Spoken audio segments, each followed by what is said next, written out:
Je viens d'être saisi par le procureur général près la Cour de cassation au fin d'obtenir l'autorisation d'instruction contre les sieurs Constant Mutamba Ntongunga, actuellement ministre d'État, ministre de la Justice et garde des Sceaux. Le procureur général près cette Cour a l'honneur de vous adresser les présents réquisitoires aux fins d'obtenir l'autorisation de l'instruction à charge de sieur Constant Mutamba Ntongunga, ministre d'État, ministre de la Justice et garde des Sceaux. Qu'en date du 14 avril 2025, un contrat de gré à gré relatif à la construction d'un immeuble carcéral à Kisangani, rez-de-chaussée plus 2 étages, a été signé entre le ministère de la Justice et garde des Sceaux, représenté par le ministre d'État, ministre de la Justice et garde des Sceaux, M. Constant Mutamba Ntongunga, et la société Zion Construction SARL, représentée par Madame Ange-Marie Aurore Mahoro, gérante. Financé par le ministère de la Justice et garde des Sceaux, ces contrats étaient conclus au prix de 29 millions de dollars américains, payables en 4 tranches de 23 200 millions de dollars US BCDC, ouverts en les livres de la banque Equity BCDC sous l'intitulé Zion Construction SARL, soit le 16 avril 2025. Un virement de l'ordre de 19 900 000 dollars américains y a été effectué sur ordre du ministre d'État, ministre de la Justice et garde des Sceaux préqualifié au titre de lancement de travaux de construction du établissement pénitentiaire. L'argent versé au compte de cette société provenait du paiement par l'Ouganda de sa condamnation en faveur de la République démocratique du Congo, suivant l'arrêt sous rôle général numéro 116 rendu par la Cour internationale de justice le 9 février 2022 et était destiné à l'indemnisation des victimes de la guerre à Kisangani ayant opposé les troupes ougandaises à celles rwandaises. Que la société Zion Construction SARL n'a été enregistrée au guichet unique de création d'entreprise que le 29 mars 2024 avec un capital social de 5 000 dollars américains. Cette société n'a ni personnel administratif, ni personnel qualifié et n'a qu'un seul associé actif déclaré à la Direction générale des impôts. Dans leur rapport avec le droit, ces faits paraissent constituer l'infraction de détournement de deniers publics prévue et punie par l'article 145 du Code pénal livre 2 tel que modifié et complété à ces jours. Eu égard à la gravité des faits et de peines comminées par cette disposition, il est de bon droit que le ministre d'État, ministre de la Justice et garde des Sceaux, M. Constant Mutamba Ntongunga, puisse donner sa version de faits et des preuves pour éclairer notre religion. Même dossier à Sancho peut faire ça nini et zonga. Pour batailler sa mutunyoso. Que koiba mosolo ya l'État eza mabe. Famille bi basé belé. Même na kati ya présidence de la République. Na kati ya cabinet ya président famille bi bazali. Oko katokotanga bakombo na bango kala mingi dia. UDPS est vivant. UDPS est vivant. Alors, On a dossier à Joseph Kabila. Après ça, qui commission 72 heures, soit 3 jours. Après qui auditeur militaire. Auditeur aye. Après si makambu oyo baza kolandela Joseph Kabila, le sénateur à vie. Tozonga kaka na makambu oyo die donné nani Kamuleta alobaki.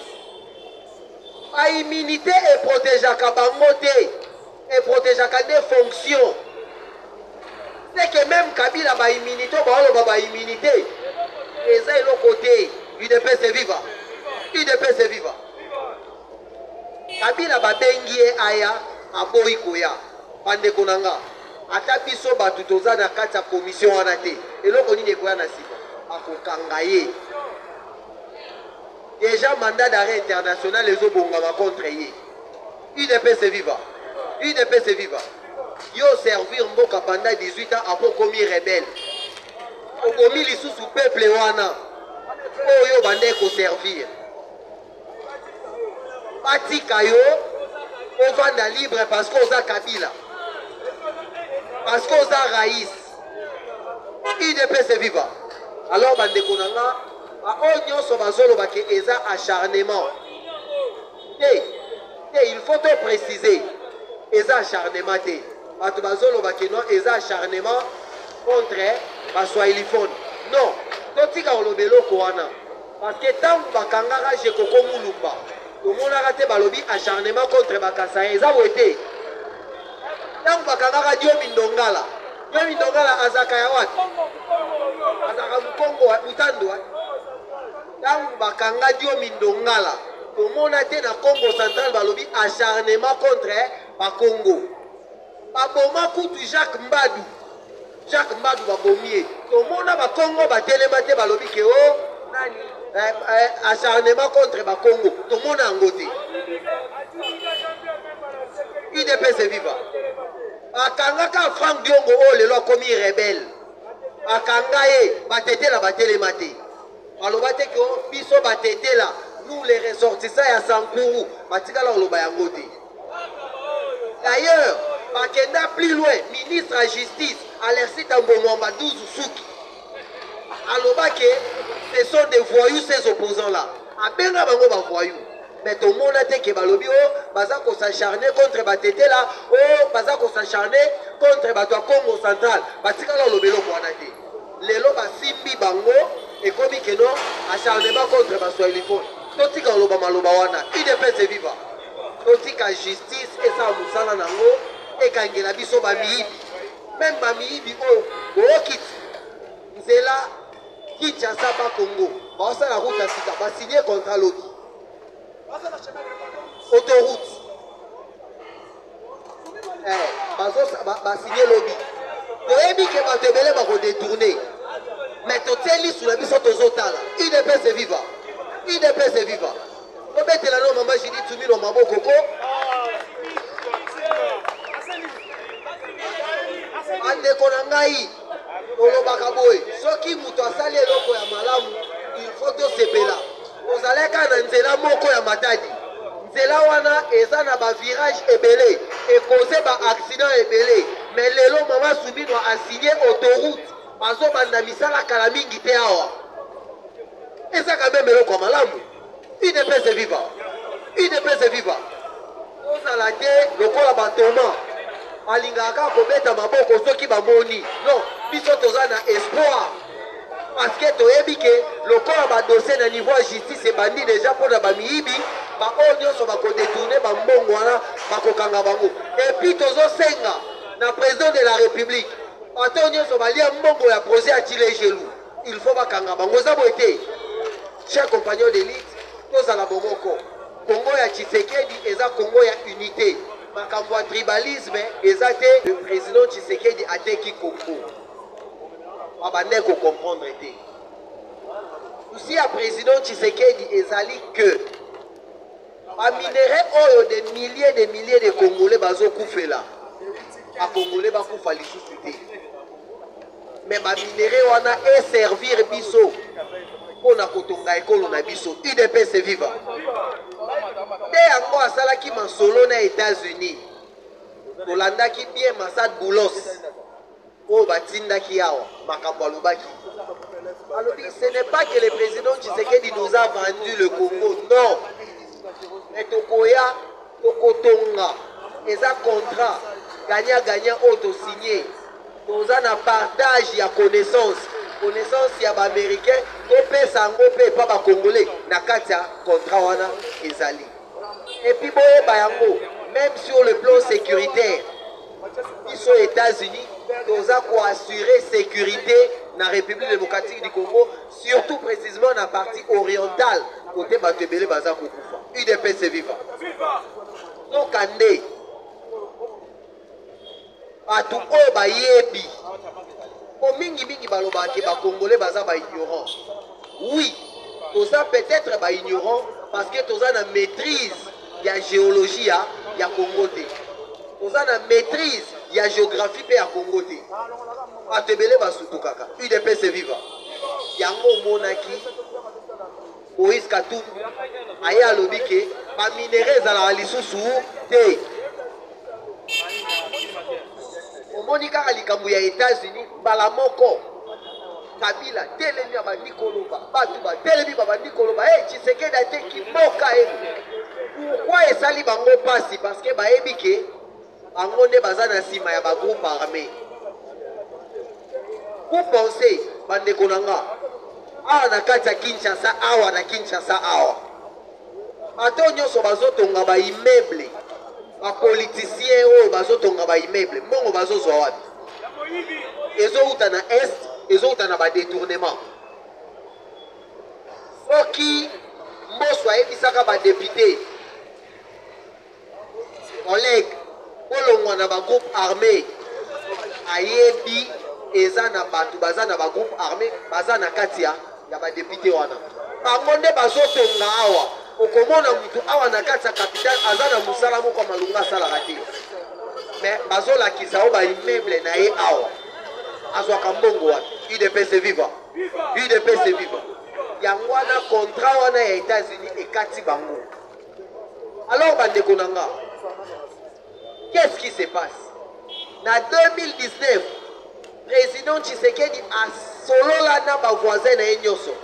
Le seul président une fois accédé au pouvoir, Akenda Komona les 9 présidents de pays voisins autour de Bango a proposé Bango au sala politique, il y a bon voisinage. C'est-à-dire, au lieu que tout bundaka, la population n'a pas de bundaka, tout quoi qu'on travaille, n'engue États-Unis, États-Unis, en France, au Haïti, en Belgique, dans Moutouka. UDPS viva. UDPS viva. On l'envoie vraiment France. Ok, si na Belgique, na kata mutuka. Mais en Afrique, nous avons enclavé. Le président a dit que non. Le cas est na Congo, parce que tant que Kagame a président de l'Union africaine, l'initiative, c'est le CAF et la zone économique de libre-échange continentale africaine. Et tant que Kagame a les Akalikamoro ya saluer. Les initiative Oyo, Malingaki, va désengorger Afrique. Dans quel sens? Pour toi, Tunisie est dans le nord de l'Afrique. Alinga qui est dans l'Afrique du Sud, à Kolekela par Congo. Pour toi, Somalie, dans l'Afrique de l'Est, et dans Somalie côté, et peut-être moi et le Congo dans l'Afrique. Alinga qui est dans le Sénégal, dans l'Afrique de l'Ouest. À la par Congo. On va aller blocage chez Zawapi na Congo. Il faut tout ça la nuit. On va aller sangisa ce qu'on va dire. Il y a un projet à Port-Route Rail na Bissona Brazzaville. UDPS viva. UDPS viva. Au-delà de projet wana, il y a un projet à Bissona Uganda. À Sindi, Okendeti, na Uganda, na Nzela. Bissona Angola. Nous avons un projet à Banzela. Ils sont en Centrafrique. Nous avons un projet. Quand on a au Sangisa Afrique. Et ça, c'est quand on a un avion, mais tout ça, il a payé Mituka. président akei plus loin ake kosolana Kagame atali que Kagame nde mutu ayibaka baminere na biso ya Congo ayebani na bato ebele. Bandeko na nga, je vous assure, Ouganda, Burundi, Rwanda, ba comptoir eza ebele. Makambo nazolobo bato bazolanda nga même bato bayebi. Ba pays wana bayebi makambo naza ko. Ba comptoir ya or, ba comptoir ya coltan, ba comptoir eza ebele na 3 pays wana. Biloko wana nyonso eutaka wapi na Congo. C'est-à-dire, bata insécurité, biso toko tonge pa na biso te. Bango batie ba hôtel, batie ba comptoir, batu nyonso bayela ke pa na bango. Basombelaka ba minéraux ya RDC. Babongisi banzela na bango batie sécurité. Koto batie insécurité, po ba acheter bayela na Congo te. UDPS viva. Yango même problème au bomoni Thomas Lubanga. Na kangi na tsena parenthèse place wana na fongoli nani parenthèse o ya Thomas Lubanga. Soki bomoni rébellion ya Thomas Lubanga na Ituri, réseau ezani parce que président de la République atali, il faut to bongisa ba aéroport.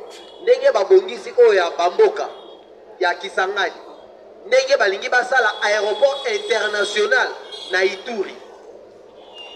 Côté Johnny Lubo ya Kasha Mazali. Sikoyo eko déranger aéroport ya Entebbe na kati ya Uganda. Alors, pour déranger yango te, ne bomoni rébellion bimi na kati ya Ituri pour empêcher projet wana ya construction ya aéroport. UDPS viva.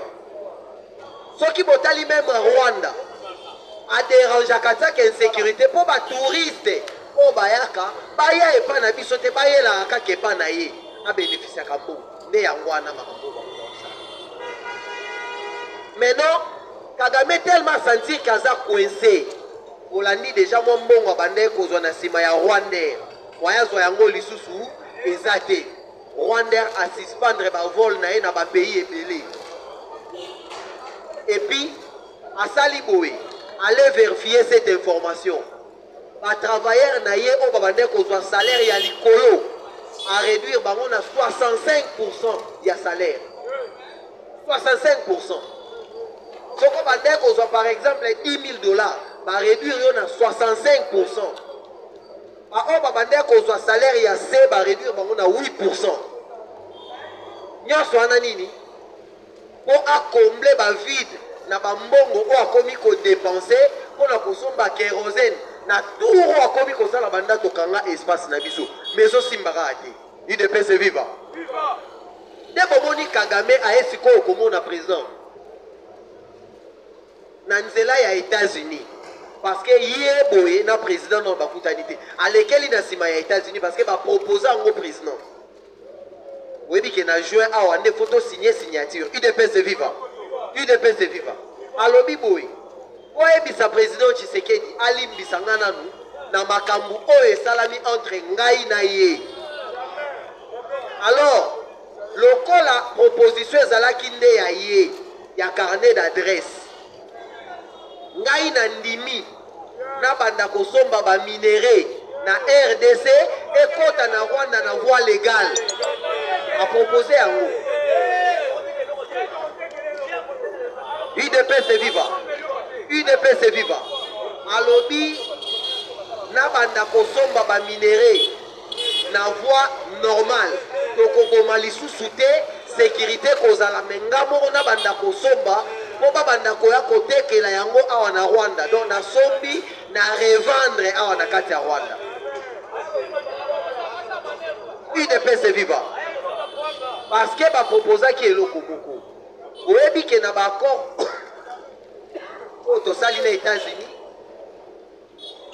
eza que entreprise américaine il faut baya ko implanter awa zokande ba miyibi akendaka déjà kotia ba raffinerie na bango na Rwanda. Alors cette fois-ci il faut ce qu'on balongola tellement ya petit boule ayebi ke soki balongoli chômage ekoti parce que ba entreprise wana ba Rwanda nde ba travaillaka. UDPS viva yango azongi sikoyo alobi non pour na kimie kota ba entreprise wana evanda to somba kabilo ko muta ko kufa lisusu te bino bondimi yango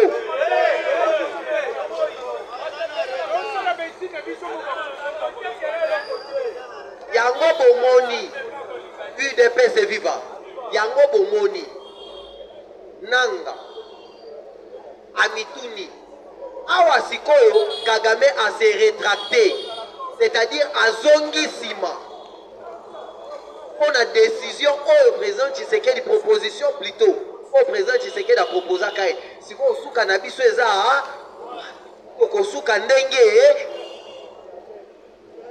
côté na biso pe président Tshisekedi a lobby cette fois-ci les erreurs du passé et kozonga lisusu te mutu nyonso atangisaki makila ata kuti ya makila ya bakongolais il faut les kana justice